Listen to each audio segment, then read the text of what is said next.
Hello guys, welcome back. This is Sakshi. तो movie की शुरुआत में हम जैक और डेविड नाम के दो फ्रेंड को देखते हैं जो अमेरिका से लंदन घूमने के लिए गए होते हैं। वो लोग घूमते घूमते एक बार में पहुंचते हैं जिसका नाम स्टेलर लैब होता है। और क्योंकि ठंड बहुत ज्यादा होती है इसलिए वो लोग बार में जाते हैं, लेकिन वहाँ पर मौजूद सभी लोग उन्हें बहुत अजीब तरह से देख रहे होते हैं। तभी जैक और डेविड की नजर वहाँ पर बने एक सिंबल पर पड़ती है जो कि स्टार की तरह दिख रहा होता है। जब वो दोनों वहाँ पर मौजूद लोगों से उस साइन के बारे में पूछते हैं तो वो लोग उस पर बहुत ज्यादा गुस्सा हो जाते हैं। ये देखकर डेविड और जैक दोनों बहुत डर जाते हैं और वहाँ से जाने लगते हैं। इस दौरान बार टेंडर वहाँ पर मौजूद लोगों से उन्हें रोकने के लिए कहती है। हालांकि वो लोग ऐसा नहीं करते, लेकिन वो लोग उन दोनों को रोड पर ही रहने के लिए कहते हैं, जिसके बाद जैक और डेविड वहाँ से निकल जाते हैं। इधर बार टेंडर वहाँ पर मौजूद लोगों से कहती है कि तुम्हें उन्हें इस तरह से नहीं जाने देना चाहिए था क्योंकि ये एक मर्डर है। जिसके बाद हम जैक और डेविड को देखते हैं कि वो दोनों बारिश होने की वजह से जल्दी पहुंचने के लिए दूसरे रास्ते से जाने लगते हैं। तभी उन्हें वहां पर वुल्फ की आवाज सुनाई देती है, जिससे वो दोनों बहुत डर जाते हैं और वापस बाहर जाने का प्लान बनाते हैं। लेकिन उन्हें पता चलता है कि वो रास्ता भटक गए हैं, जिस बात से वो ज्यादा घबरा जाते हैं। तभी जैक पर एक वेयरवुल्फ अटैक कर देता है और उसे बुरी तरह से नोच नोच कर खाने लगता है। ये देखकर डेविड बहुत ज्यादा डर जाता है और भागने लगता है, लेकिन जब वो जैक की चीख सुनता है तो वो वापस उसके पास पहुंचता है और देखता है कि जैक बहुत ही बुरी तरह से मारा जा चुका है। तभी डेविड पर भी वो वेयरवुल्फ अटैक कर देता है, लेकिन इससे पहले कि वो उसे मार पाता वहाँ पर बाहर में मौजूद लोग पहुँच जाते हैं जो उस वेयरवुल्फ को शूट करके मार देते हैं। जिसके बाद डेविड के देखते ही देखते वो वेयरवुल्फ एक इंसान में बदल जाता है और फिर डेविड की नींद खुलती है। तो उससे मिलने के लिए डॉक्टर पहुँचता है तो वो उससे अपने फ्रेंड के बारे में पूछता है, जिस पर वो कहता है कि वो मर चुका है। ये सुनकर जैक बहुत ज्यादा दुखी होता है और पूरी तरह से बेकाबू हो जाता है, जिससे नर्स उसे इंजेक्शन लगाकर बेहोश कर देती है। फिर डॉक्टर से मिलने के लिए डिटेक्टिव आते हैं और उससे डेविड के बारे में पूछते हैं, तो वो उन्हें डेविड के पास ले जाते हैं। लेकिन उन सबको लगता है कि डेविड पर किसी आदमी ने ही अटैक किया है, तो वो उन्हें समझाता है कि हम पर किसी आदमी ने अटैक नहीं किया बल्कि वो कोई वुल्फ था।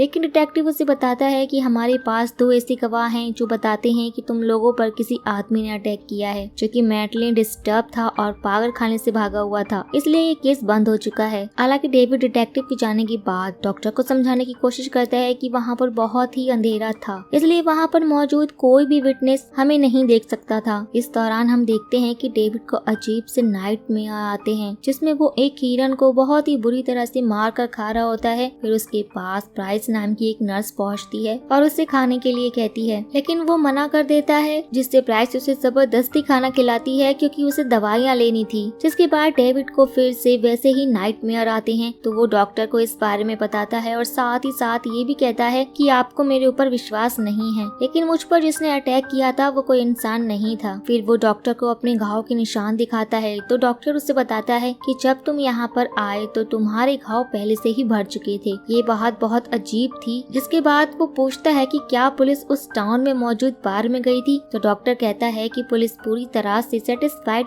हो गई है, इसलिए उन्होंने अपनी इन्वेस्टिगेशन बंद कर दी है। नेक्स्ट सीन में हम देखते हैं कि डेविड को फिर से वैसे ही नाइटमेयर आते हैं, जिसमें अजीब से दिखने वाले मॉन्स्टर लोगों को शूट कर रहे होते हैं। ये देखकर वो बहुत डर जाता है और जागता है। तो प्राइस उसके पास बैठी होती है, लेकिन जैसे ही प्राइस खिड़की खोलती है तभी उस पर एक मॉन्स्टर अटैक कर देता है, जिससे पता चलता है कि वो अभी भी एक सपना ही देख रहा है। फिर अगले दिन जब डेविड के लिए खाना आता है तभी उसे अपना दोस्त जैक दिखाई देने लगता है, जिसकी हालत बहुत खराब थी, इसलिए उसे देखकर डेविड बहुत डरता है और उससे इस तरह से आने का रीजन पूछता है। तो वो बताता है कि मैं यहाँ पर तुम्हें वार्न करने के लिए आया हूँ क्योंकि तुम्हें एक वेयरवुल्फ ने काटा है, इसलिए अगले फुल मून तक तुम भी एक वेयरवुल्फ में बदल जाओगे, इसलिए उससे पहले ही तुम्हें सुसाइड कर लेना चाहिए, जिससे तुम्हारे साथ साथ और भी लोगों की जान बच जाएगी। लेकिन डेविड को उसकी बातों पर विश्वास नहीं होता और उसे लगता है कि वो एक नाइटमेयर देख रहा है, इसलिए वो बुरी तरह से चिल्लाने लगता है। तो उसकी आवाज सुनकर प्राइस भी वहाँ पर पहुँच जाती है। तभी डेविड उससे बिना कुछ बोले किस कर लेता है और उससे बताता है कि मैं एक वेयरवुल्फ हूँ और अगले फुल मून आने तक मैं पूरी तरह से भेड़िए में बदल जाऊंगा। ये सुनकर प्राइस को लगता है कि डेविड के दिमागी कंडीशन ठीक नहीं है, इसलिए वो उससे पूछती है कि तुम कल डिस्चार्ज होने वाले हो, क्या तुम ठीक हो? तो वो कहता है कि ये सब कुछ मेरे दोस्त जैक ने मुझे बताया है, जो कि मुझे दिखाई दे रहा है। इस पर प्राइस कहती है कि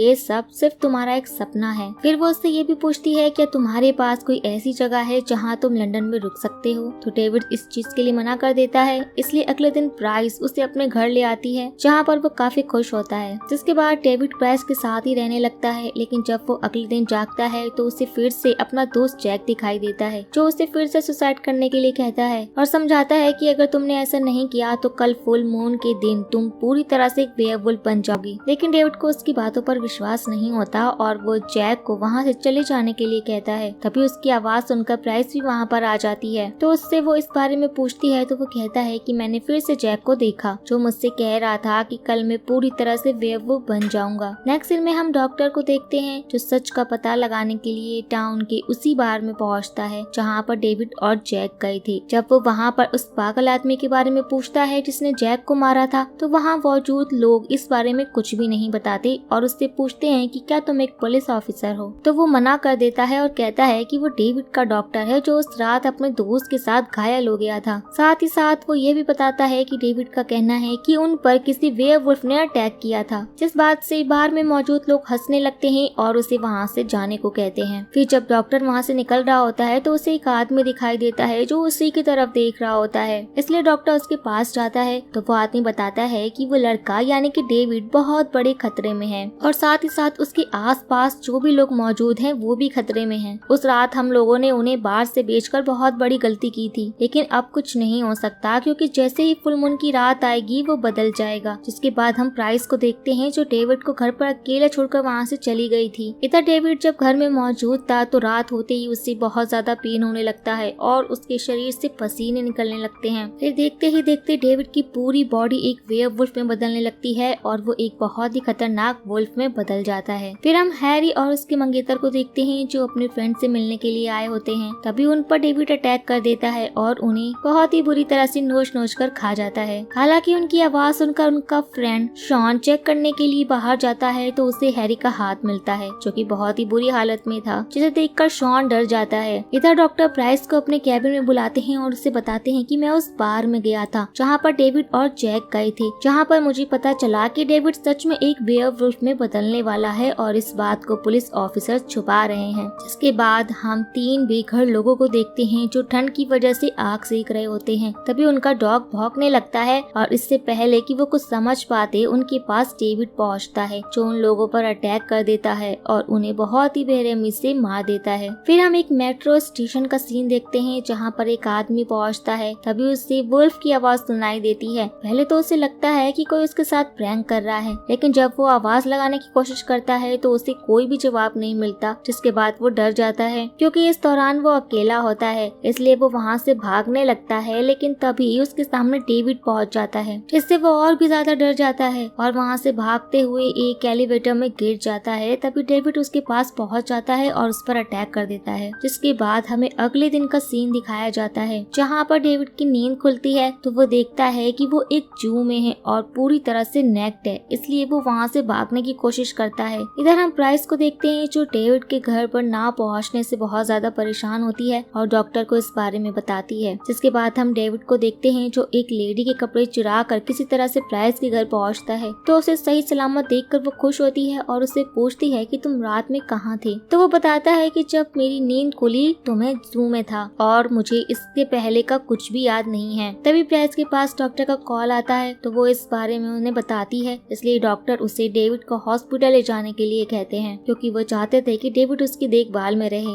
इसलिए प्राइस डेविड को लेकर हॉस्पिटल के लिए निकल जाती है। इस दौरान डेविड बहुत ज्यादा एक्साइटेड होता है, उसे ऐसा लग रहा होता है कि उसके अंदर एक अलग ही पावर आ गई है, जिस बात से प्राइस भी बहुत हैरान होती है। तभी टैक्सी ड्राइवर उन्हें पिछली रात हुए मर्डर्स के बारे में बताता है, जिसे सुनकर डेविड बहुत ज्यादा हैरान होता है और समझ जाता है कि ये मर्डर किसी और ने नहीं बल्कि खुद उसी ने किए हैं। इसलिए वो टैक्सी से उतरकर पुलिस स्टेशन की तरफ भागने लगता है। जिसके बाद वो एक पुलिस ऑफिसर के पास पहुंचता है और उससे खुद को अरेस्ट करने के लिए कहता है, लेकिन पुलिस ऑफिसर ऐसा करने से मना कर देते हैं। डेविड उसे उकसाने की कोशिश करता है, लेकिन इसका भी कोई फायदा नहीं होता, जिससे वो पूरी तरह से निराश हो जाता है और प्राइस से कहता है कि जैक सच कह रहा था कि मैं लोगों को नुकसान पहुंचाने वाला हूं और मैं नहीं चाहता हूं कि मैं तुम्हें नुकसान पहुंचाऊं, क्योंकि मैं तुम्हें प्यार करता हूं, इसलिए मैं जा रहा हूं। जिसके बाद वो प्राइस को वहीं पर छोड़कर चला जाता है। उधर डॉक्टर डेविड को इस बारे में बताता है और उन्हें डेविड को अरेस्ट करने के लिए कहता है। जिसके बाद हम डेविड को देखते हैं, जो अपनी फैमिली को कॉल करता है और उन्हें बताता है कि मैं तुम लोगों से बहुत प्यार करता हूँ। फिर वो अपनी अपनी नस काट कर सुसाइड करने की कोशिश करता है, लेकिन जब वो ऐसा नहीं कर पाता तो उसे फिर से उसका फ्रेंड जैक दिखाई देता है, जो उससे बात करने के लिए उसके साथ एक थिएटर में पहुंचता है। और यहाँ पर हम देखते हैं कि जैक डेविड से बहुत ज्यादा गुस्सा है, क्योंकि डेविड ने उसकी बात नहीं मानी थी। फिर जैक उसे उन लोगों से मिलाता है जिन्हें उसने पिछली रात मारा था, जो लोग उस पर बहुत ज्यादा गुस्सा होते हैं और कहते हैं कि तुम्हें मर जाना चाहिए क्योंकि तुम यही डिजर्व करते हो। ये सब देखकर डेविड काफी ज्यादा परेशान हो जाता है और जैक से पूछता है कि मुझे अब क्या करना चाहिए। तो वो बताता है कि तुम्हें सुसाइड कर लेना चाहिए, क्योंकि तभी यह सब कुछ रुक सकता है। जिसके बाद देखते ही देखते डेविड फिर से एक भेड़िया में बदल जाता है और लोगों पर अटैक करने लगता है, जिससे पुलिस ऑफिसर वहाँ पर चेक करने के लिए पहुँचते हैं तो देखते हैं कि थिएटर में मौजूद आदमी बुरी तरह से मारे जा चुके हैं। तभी वो देखता है कि वो भेड़िया यानी कि डेविड एक आदमी की लाश को बुरी तरह से खा रहा है। जिसके बाद वो बहुत डर जाता है और बाहर आकर थिएटर के दरवाजे को बंद कर देता है। जिसके बाद वहाँ पर बहुत सारे पुलिस ऑफिसर्स पहुँच जाते हैं और थिएटर को चारों तरफ से घेर कर वहाँ पर लोगों को हटाने लगते हैं। तभी डेविड उस दरवाजे को तोड़ देता है और पुलिस वालों पर अटैक करके वहाँ से भाग जाता है। इस दौरान उसकी रोड पर चलने की वजह से बहुत सारे लोगों का एक्सीडेंट हो जाता है और वो बहुत ही बुरी तरह से मारे जाते हैं। जिसके बाद उसे रोकने के लिए वहाँ पर पुलिस ऑफिसर्स की एक टीम पहुँचती है, लेकिन प्राइस उन्हें रुकने के लिए कहकर डेविड की तरफ बढ़ती है और उसे समझाने की कोशिश करती है कि मैं तुमसे प्यार करती हूँ। लेकिन तभी डेविड उस पर अटैक करने की कोशिश करता है, जिससे पुलिस ऑफिसर्स उसे शूट करके मार देते हैं। इसलिए वो उन लोगों के देखते ही देखते फिर से एक इंसान के रूप में बदल जाता है। उसे इस तरह से देखकर प्राइस बहुत ज्यादा दुखी होती है और रोने लगती है और यहीं पर ये मूवी एंड हो जाती है। सो गाइस, अगर आप लोगों को ये वीडियो पसंद आया हो तो लाइक एंड कमेंट करना मत भूलिएगा। तो अब हम मिलते हैं नेक्स्ट वीडियो में, तब तक के लिए take care and tata bye bye.